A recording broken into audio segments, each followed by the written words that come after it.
அப்போது பல நேரங்களில் பெற்றோர் என்ன முக்கியமானதோ அதை விட்டு விடுவார்கள்.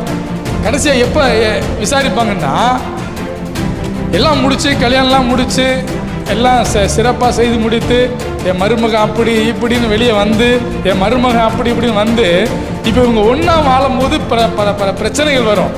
அப்போது பெற்றோர் சொல்லுவாங்க, ஐயோ அந்த பொண்ணுக்கு சமைக்க தெரியலங்கய்யா, தெரியாமல் கல்யாணம் பண்ணிட்டோம். அந்த மருமகன் வந்து அன்போடு இல்லைங்க, என் பொண்ணை ஒழுங்காக கவனிக்க மாட்டேங்கிறார். இது எப்போ தான் விசாரிப்பாங்க, எப்போ தான் தெரிஞ்சுக்கிடுவாங்க? After the marriage. ஏன் அதுக்கு முன்னால் என்ன தான் பார்ப்பாங்க? ஜாதி இருக்கா, படிப்பு இருக்கா, இதை தான் பார்க்குறாங்களே தவிர எது வாழ்க்கைக்கு அவசியமோ அதை யாருமே பார்ப்பதே இல்லை. ஆனால் கடவுள் ஒவ்வொருவருக்கும் ஏற்ற துணையை ஏற்படுத்தி கொடுத்திருக்கிறார். விசுவாசிக்கிறீங்களா?